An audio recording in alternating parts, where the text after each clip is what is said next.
not all together.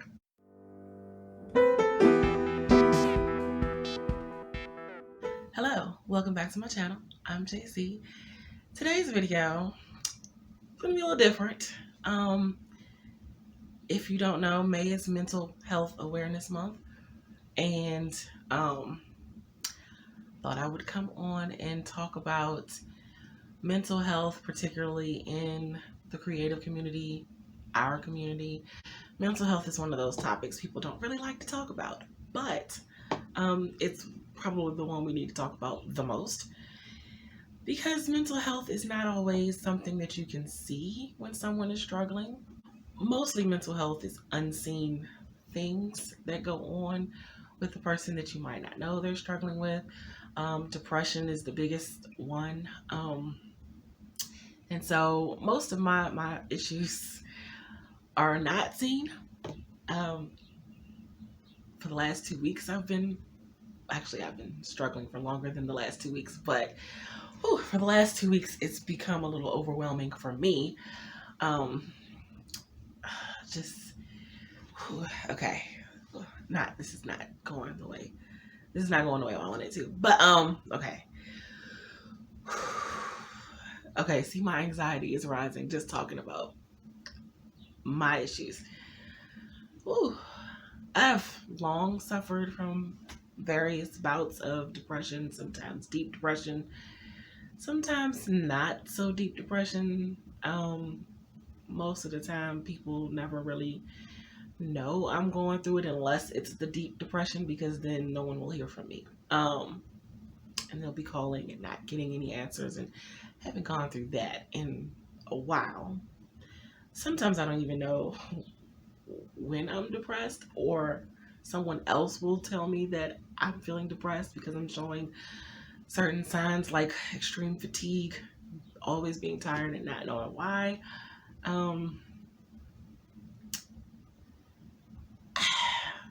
I wear a smile a lot of the time. And I know I get asked a lot, how do you always stay so positive? And I guess the honest answer is I'm not always that positive. Most of the time when I'm spreading positivity, yes, it's for everyone around me, but it's also for me. Sometimes I'm saying things or sharing things that I need to remind myself of. And like my good morning messages or my motivational tweets and things like that, these are things that I need as well to motivate me. And so I figure someone else needs to be motivated too. It's not just me that needs the motivation, right? So, okay.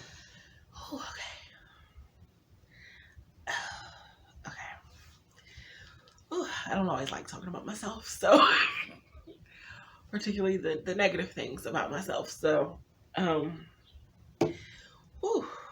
as you can tell, I have anxiety issues. Also, my when I get real fearful or nervous or in an uncomfortable scenario, my heart rate starts racing. I usually think someone else can hear my heart beating because it sounds so loud to me. I used to have panic attacks, which thankfully I don't have anymore, or at least I don't think I have them anymore. I used to have to pull over to the side of the road sometimes because I had to let the attack pass. But usually the panic attacks only happen when I'm under extreme stress, which I try not to let myself get anymore, because oh gosh, okay. So a lot of my, how do I put this? I wouldn't say that my issues resolved themselves. I do know when I started going more on a spiritual journey and I know church isn't for everyone, so this is not me trying to tell anyone to go to church. I took a break from church for a very long time, but most of that was because of the issues that I had with my mother. My mother was very abusive as a child, emotionally, physically, mentally, and she was the most church-going person I knew. So I kind of equated church with her and her hypocrisy. And I was just like, if hypocrites like her exist at church, I don't need to go. And so I stopped going to church for a long, long time. Never stopped believing in God. Always prayed. Well, I could always pray more, but I always prayed, and you know, um, didn't do as good a job of reading the Bible when I wasn't going to church. But I didn't. I never not believed in God. But when I started going back to church, when I stopped linking church to my mother and my childhood trauma, uh, I did become a little bit more at peace. It might not seem like it right in this moment. Ooh, because I get anxiety about talking about, I don't know, I guess maybe it's the trauma trigger, because when I start talking about mental health or mental depression, um, mine all stems from the childhood trauma. So there were moments where I didn't want to be here anymore when I was a child, when I was a teenager. Uh, there were moments I was angry at God for waking me up in the morning. There were moments I tried not to be here the next morning. I just didn't apparently know what I was doing when I tried. So, taking a whole bottle of pills doesn't absolutely guarantee the results you wanted, which I suppose is a good thing because I'm still here and my daughter's here, and none of that would have happened had I gotten the result I wanted back then. But so when I talk about mental health and my issues with depression, I instantly go back in my head to that child that I was, and all of the negative things that my mother did or said to me and my sister as a child, mostly me because I reminded her of my father. So, um, a lot of people didn't know what was going on in my house except for my close friends because they would hear her when they would call sometimes, and they would hear the things that she said, and they would see the bruises that I came to school with or whatever. And I would have to lie and say that they weren't from her because she would scare me and tell me, well, if they take me away from her, then they'll put me in an even worse place. So I didn't want that because definitely didn't want worse. So, you know, a lot of covering up and things. And then when I got into my teenage years, I don't know why I'm sharing all of this. Whew, okay, I ran away from home at 16 because I just couldn't take it anymore. And there was a lot of self-medicating going on and other things, and that's why I don't drink now. um, and I think most of my adulthood, well, early adulthood, I struggled with learning how to love myself because I think part of me felt like, well, if my mother didn't seem to love me, or at least didn't show it very well, then what is there to love? I'm past that. I love me now, so don't worry. I definitely love myself now, but there was that took a long time. I had to learn how to love me, and I think a lot of my depression was during me trying to learn how to love me, and I have all my anxiety issues. I get real fidgety and nervous, and my heart starts racing and pounding, and I have OCD, which is more so, it started out at little things, me having things positioned certain ways and doing certain things. And most of my resistance to change from my routine is a OCD thing because I need to be able to control certain things. And OCD isn't always about moving things around or having things in certain place. OCD is kind of about having control over the things that you can control. And yes, I know everything in life is not able to be controlled, and everyone is struggling. Sometimes the struggles you can see, sometimes you can't. And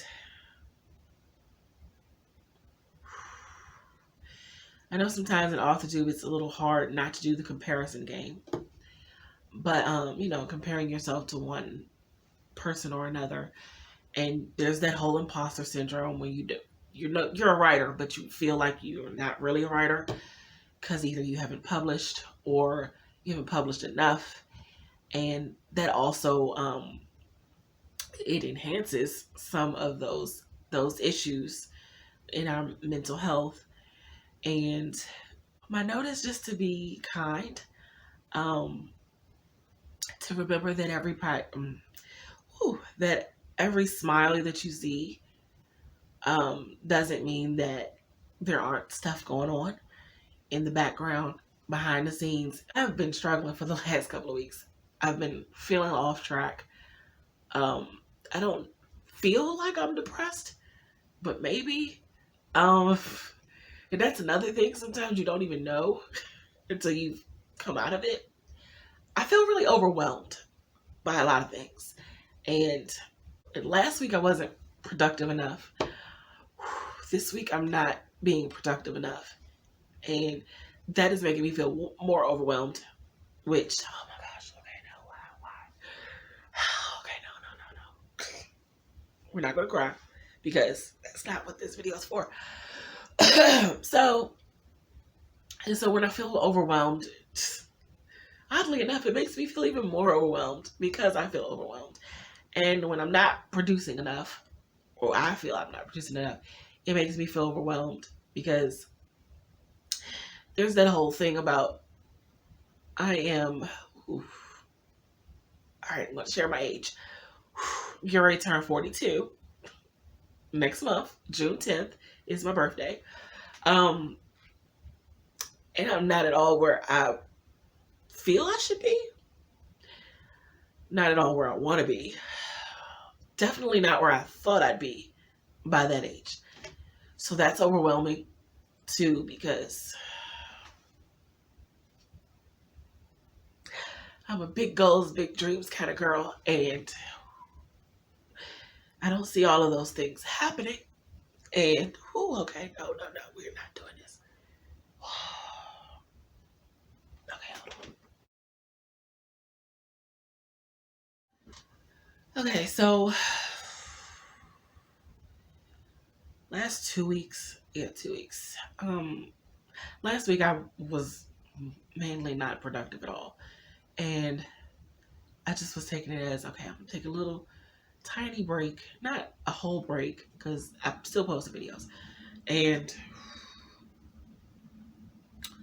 that's one of those, posting videos is one of the things I actually can control. So I feel like I have to get these videos out because it's the tangible thing that I can control right now. My writing schedule is a little thrown off whack from the now babysitting that I have to do full time because I need the money. And it's throwing my writing off track, which is throwing me off track. And I guess that's probably most of why I'm feeling off lately, because I haven't been getting the writing done that I want to get done. And it's just all really overwhelming. And I'm struggling. So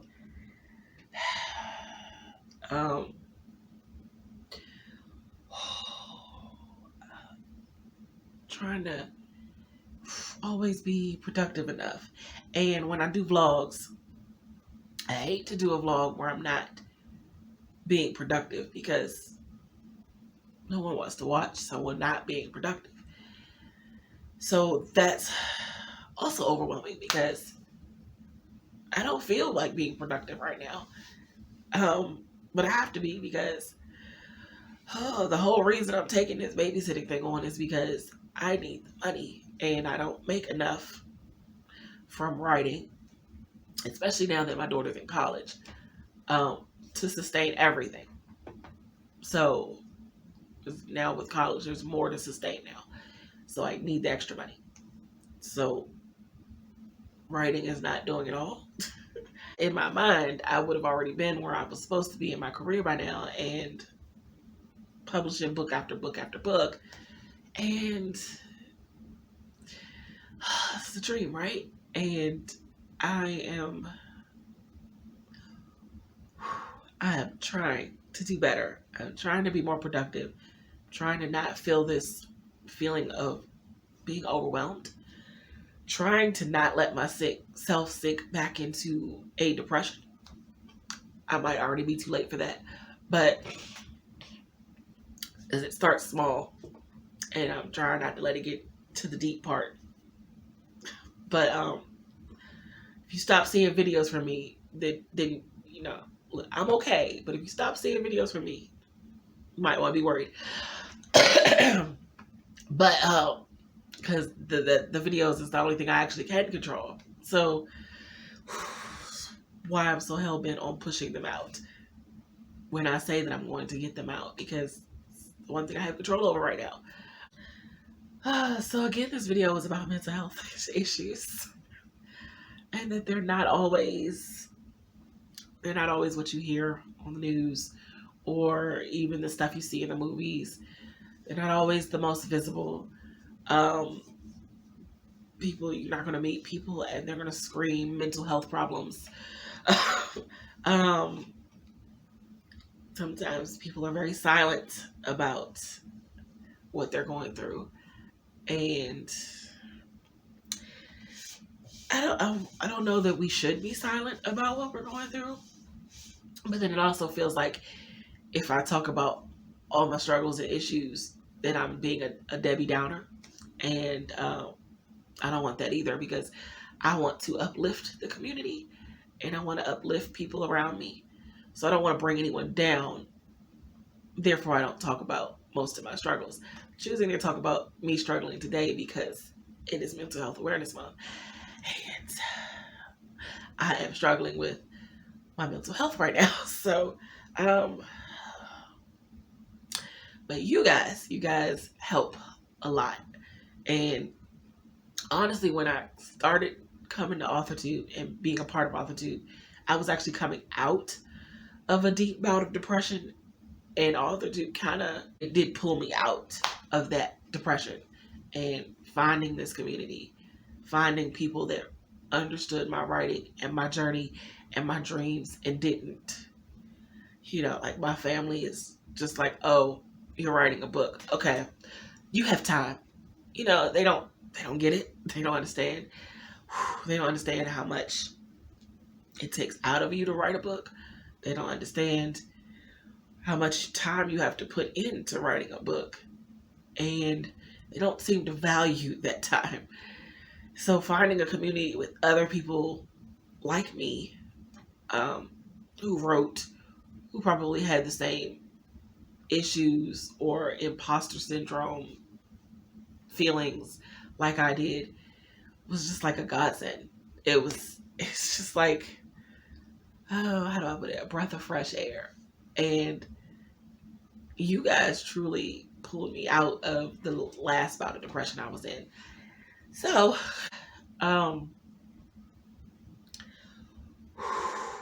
heart still racing right now. Anyway, I'll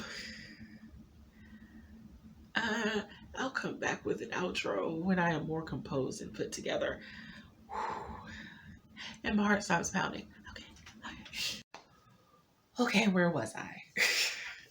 Mental health, yes. Had to go get my daughter from college and do other things. And I thought by the time I got finished all that, I could be well composed and finish this video. So another thing that plays a part in mental health also is when you have physical limitations. Yes, we'll go with limitations. It's another point of frustration for me, because I used to be able to, I'm a big girl, so I was never athletic or, the runner, or not to say that I couldn't run on a treadmill once upon a time before my accident, but I had gotten to the point where I could actually run on the treadmill. Surprised myself. But I was never like completely athletic. But there was a point when I started actually going to the gym and working out where I thought, perhaps I could be athletic. And there are heavyset people who happen to be athletic.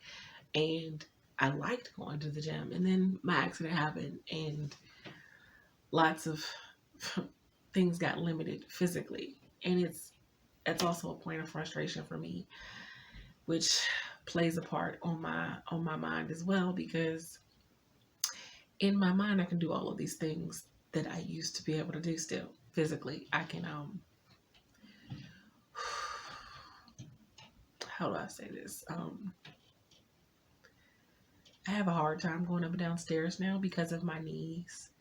Um, and I know that my weight is probably a big factor of why my knees are so bad, but the accident did not help matters.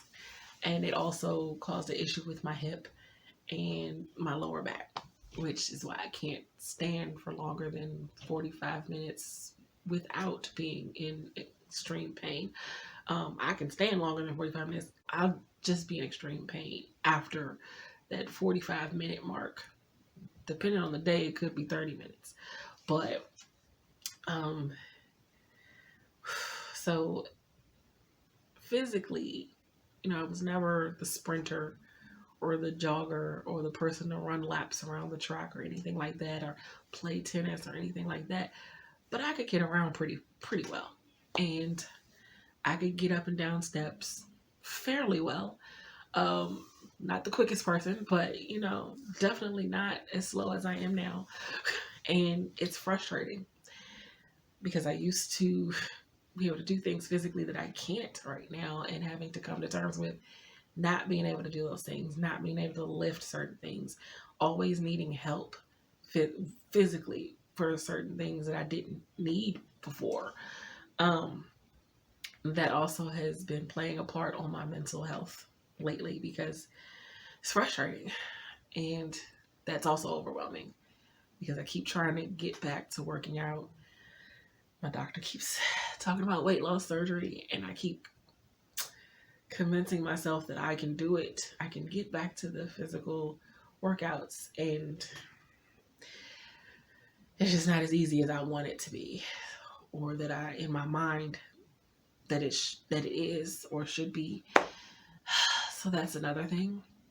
And so that's another thing. In terms of our mental health, there's a lot of factors that can trigger or play a part in our mental health.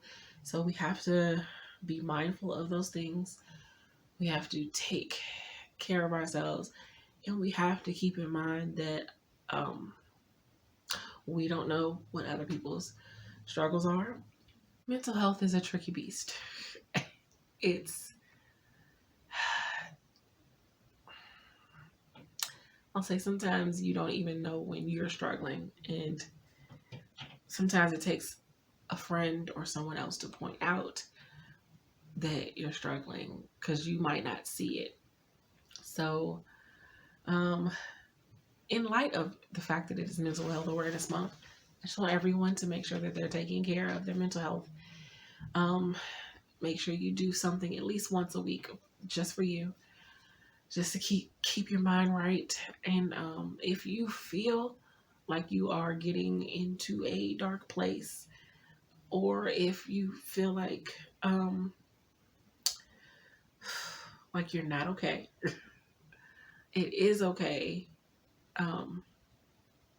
It's okay to talk about it in this community, or at least if you're on my streams, or if you're on, in my chat, let me know. I have an email. It's on there if you want to email me and talk to me. I'm here if you want to talk, if you want to reach out, if something's going on. If I can help, I'll always try. I may not be able to, but I'll always try. But just the whole, you're not alone. And Arthur Morgan Lee did a wonderful video talking about mental health, and I'm gonna link it below. It might be in the cards somewhere if I can remember to put it in there. But everyone should see her video if you haven't seen it already. If you're not subscribed to her channel, then you should subscribe.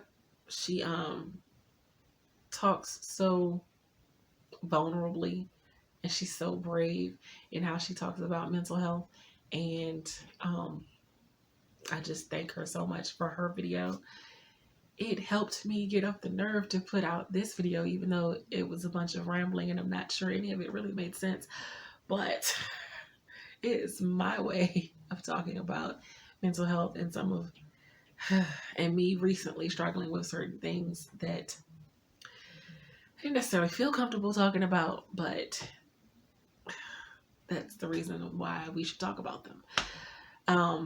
Because when you hold things inside, it only makes it worse, and it compounds the issues. It compounds the feelings of loneliness, and like you're the only one going through it when you don't talk about it, when you don't discuss it. So talk about what's going on, if you can, if you're at a place where you feel you can. Don't sit with it for too long by yourself. It's what we're here for. It's what I'm here for. That's going to be it for this video. If you like what you see and you want to see more videos from me, make sure that you hit the like and subscribe button. I post videos on Mondays and Thursdays. I live stream on Wednesdays from 6 to 8 p.m. Eastern Standard Time. Let me know in the comments how you're doing, how you're feeling today at this very moment. And if you need to talk, my email is on the About page. And as per usual, if you'd like to support me in any of my creative endeavors, such as visiting my blog sites, my online magazine, my online store, or my Ko-fi page, all of those links can be found in the description box below. And until next time, have a blessed day. Bye.